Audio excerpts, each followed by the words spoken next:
A principios del siglo XVIII, miles de barcos de vela surcaban los océanos. Las grandes potencias de la época, Inglaterra, España y Francia, se disputaban el dominio de los mares y de las rutas comerciales.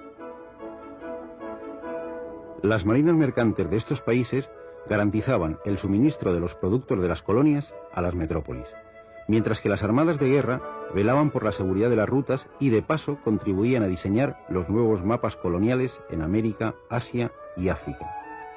Y todo ello gracias al viento que inflaba las velas de los barcos. A los 19 años, el joven Euler vivía en la ciudad suiza de Basilea, donde había nacido. Probablemente no había visto un gran barco de vela en su corta vida.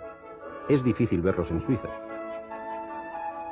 Y sin embargo, con su primer artículo iba a ganar en 1726 el premio de la Academia Francesa de Ciencias con un trabajo sobre la distribución óptima de los mástiles en los barcos para aumentar su velocidad. Es la primera, pero no será la última sorpresa que nos dará este genio. De hecho, ganó 12 veces el premio de la Academia Francesa. La familia más popular en la historia de las matemáticas es sin duda la familia Bernoulli. 8 de sus miembros, de 3 generaciones distintas, fueron matemáticos excepcionales.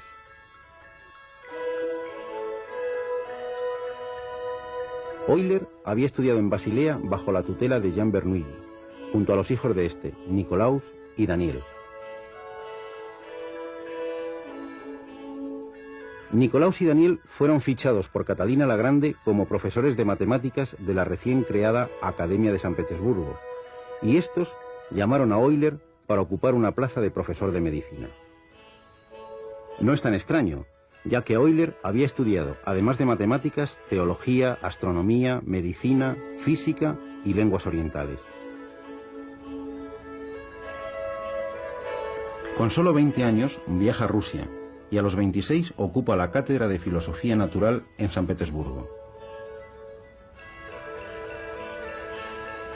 En esta época resuelve uno de los problemas más famosos de la historia de las matemáticas, el de los puentes de Königsberg. Königsberg era una ciudad de la antigua Prusia situada a orillas del Báltico. Está atravesada por el río Pregel, que la divide en 4 partes conectadas entre sí por 7 puentes. Los vecinos se preguntaban cuál sería la ruta para atravesar los 7 puentes pasando solo una vez por cada uno. Euler demostró que eso era imposible, dando de paso origen a una nueva rama de las matemáticas, la teoría de grafos y redes. Representó cada barrio como un punto y cada puente como una línea que une 2 puntos. Para poder trazar la ruta pedida, pasando una sola vez por cada puente, es necesario que de cada punto salga un número par de líneas, salvo el punto del principio y el del final. Sin embargo, Euler observó que los 4 puntos tienen un número impar de líneas, con lo que es imposible recorrerlos todos pasando una vez por cada uno de ellos. Por fortuna para las matemáticas, Königsberg tenía 7 puentes. Si hubiese tenido uno menos, quizá hoy no existiría la teoría de grafos y redes.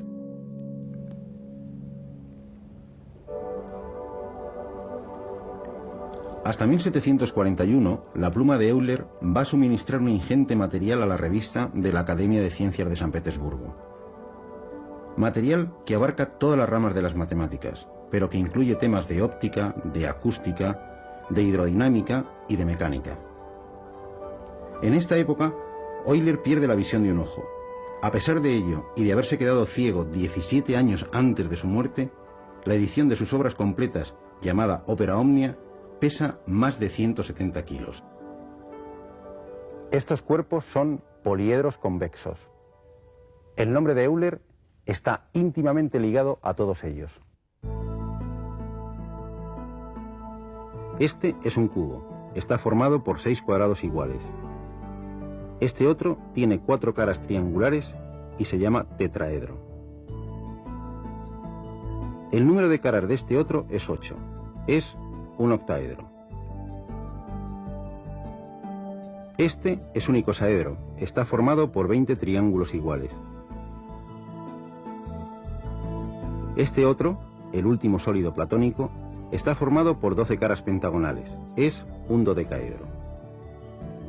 Todos ellos tienen sus caras iguales, y en cada vértice confluye el mismo número de caras. Son los poliedros regulares. Pero no todos los poliedros convexos son regulares.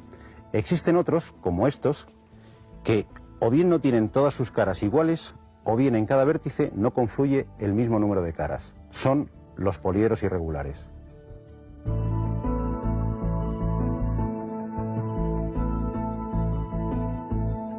El cubo tiene 6 caras, 4 laterales, una arriba y otra abajo. 8 vértices, 4 arriba y 4 abajo. Y 12 aristas, 4 arriba, 4 abajo y 4 laterales.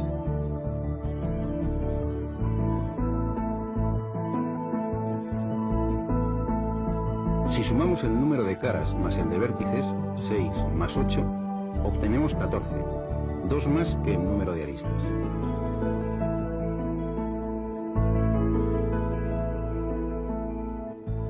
Veamos qué ocurre con esta pirámide. Caras, 5 laterales y una base, 6 en total.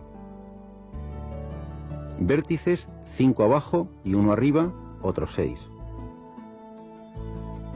Aristas, 5 laterales y 5 en la base, 10 en total.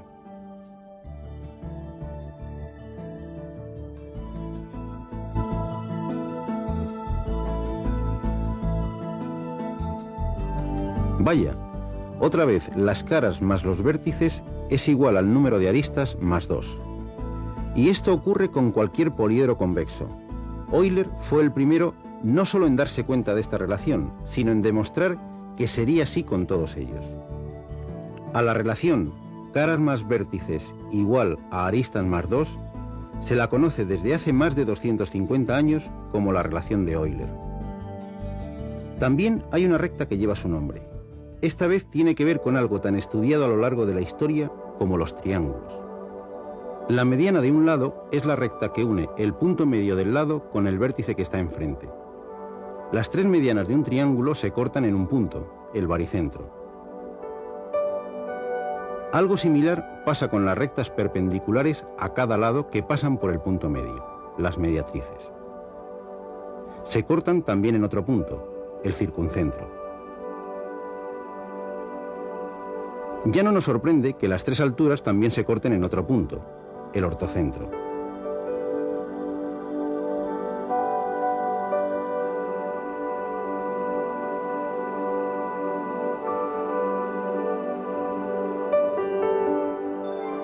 Si el triángulo es equilátero, es decir, tiene sus 3 lados iguales, los 3 puntos coinciden.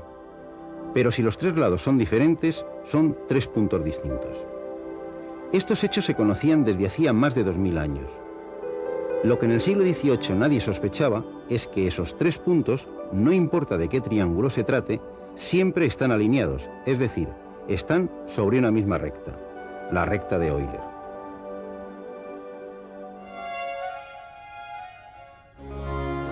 En 1741, Euler es fichado por Federico el Grande de Prusia para la Academia de Ciencias de Berlín. Allí vivió hasta 1766, admirado y reverenciado por toda Europa. Una prueba de este respeto por el bueno de Euler, en medio de una Europa convulsionada por las guerras, se produjo en la guerra entre Rusia y Prusia. El ejército ruso invadió Prusia y, como era costumbre, saqueó todas las granjas que encontraba a su paso, entre ellas una de Euler. El general ruso, al enterarse de quién era el dueño, hizo pagar todos los destrozos y añadió como regalo al ilustre matemático 4000 florines. Respetado por todos menos por el propio Federico, que con un gusto más bien dudoso le llamaba cíclope matemático, aludiendo a su falta de visión en un ojo. A pesar de su creciente ceguera, Euler conservaba una mente prodigiosa para el cálculo mental y una memoria increíble. Era capaz de recitar la Eneida de memoria y en latín. Esta es la lista de los 100 primeros números primos. Intente aprendérselos de memoria. Imposible. Pues Euler no solo lo sabía de memoria, sino que era capaz de decir, sin utilizar lápiz ni papel, sus cuadrados, sus cubos y hasta sus potencias sextas. Y no es ninguna broma, sobre todo pensando que, por ejemplo, 541 elevado a 6 es un número de 17 cifras. Con esta mente para los cálculos, Euler no podía dejar de responder a los retos del matemático francés Fermat, planteados un siglo antes. Los pitagóricos ya habían observado una rara relación entre los números 220 y 284.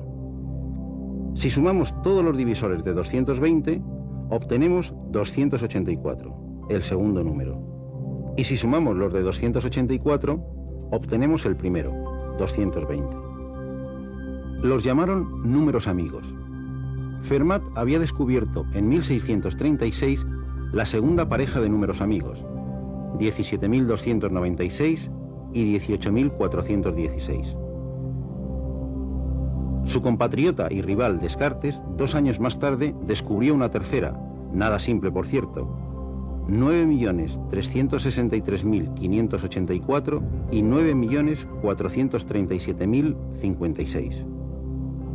Hubo que esperar más de 100 años para que Euler descubriera otra pareja que se le había pasado por alto a Descartes, 122.265 y 139.815. Y además de esta, otras 59 parejas. Fermat, en una carta enviada a un amigo, le cuenta que había hecho otro descubrimiento sorprendente. Si A es un número natural cualquiera, por ejemplo 9, y P un número primo que no es divisor de A, por ejemplo 5, siempre se cumple que P, en este caso 5, es divisor exacto de A elevado a P menos 1 menos 1. En nuestro caso, 9 elevado a 5 menos 1 menos 1. En efecto, 9 elevado a 4 menos 1 es igual a 6.561 menos 1 igual a 6.560, que es divisible por 5.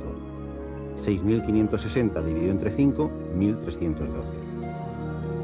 Esta brillante joya numérica se conoce como el pequeño teorema de Fermat, y cómo no, fue demostrado por Euler cuando tenía 29 años.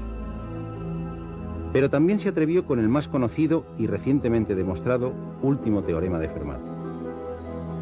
No existen 3 números enteros, x, y y z, que verifiquen que x elevado a n más y elevado a n sea igual a z elevado a n cuando n es mayor que 2. Pues bien, aunque Euler esta vez no logró demostrar el teorema, al menos nos dejó las demostraciones cuando n es igual a 3 y n es igual a 4. Pero de alguna forma se vengó de Fermat. Este, en otras de sus mágicas intuiciones, afirmó que todos los números de la forma 2 elevado a 2 elevado a n más 1 son números primos. En efecto, si n es igual a 1, 2 elevado a 2 más 1 igual a 5 es primo. Lo mismo ocurre si n es igual a 2, si n es igual a 3, si n es igual a 4, y aquí se quedó Fermat y concluyó que funcionaría siempre. Sin embargo, la prodigiosa calculadora mental de Euler iba a tirar por los suelos esta afirmación, con el siguiente valor de n. No es tan fácil decidir si este número tiene divisores y Fermat ni lo intentó. En cambio, Euler encontró los factores. En la actualidad sabemos que la conjetura tampoco es cierta para ningún valor de n entre 5 y 21. Un gran fiasco para el casi siempre acertado visionario Fermat. Cuando casi contaba 60 años, Euler, cansado del trato poco amable de Federico el Grande, decide volverse a San Petersburgo, con su más que numerosa familia. Y al año siguiente pierde la visión de su ojo sano, quedándose definitivamente ciego. Pero al igual que Beethoven con su sordera, la ceguera de Euler no le va a impedir seguir creando obras geniales durante 17 años, realizando los cálculos mentalmente y dictando los resultados a alguno de sus hijos. Aunque cualquiera de sus incontables descubrimientos habría hecho a Euler pasar a la historia, donde se sentía como pez en el agua era al tratar con series infinitas.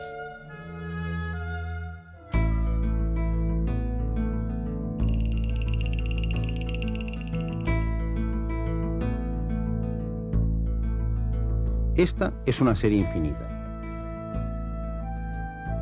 Está formada por infinitos sumandos cada vez más pequeños. Un reto para los matemáticos, a partir de Newton y Leibniz, fue descubrir el valor de la suma de series como esta. A pesar de sumar infinitos sumandos, el resultado es un número pequeño, 2.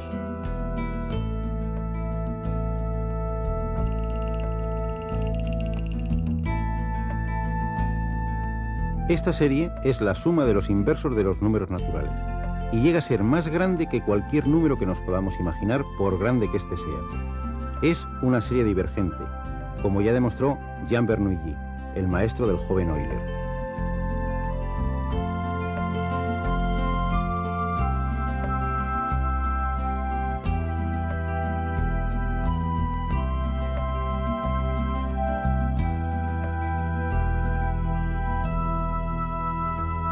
¿Qué ocurrirá con esta otra, formada por los inversos de los cuadrados de los números naturales?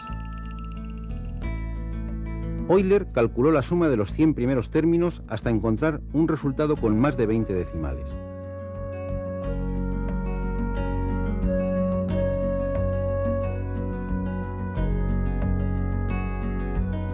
Comprobó que se acercaba cada vez más a un número menor que 2, 1,6449, pero ¿quién o qué era este número? La suma de la serie es pi cuadrado partido por 6. Pero Euler no se paró aquí. Siguió sorprendiendo a toda Europa con resultados como estos. En todos ellos aparece pi, un número emblemático para Euler. Pi aparece como producto de números pares e impares. También aparece pi en la suma de los inversos de los cuadrados de los números pares.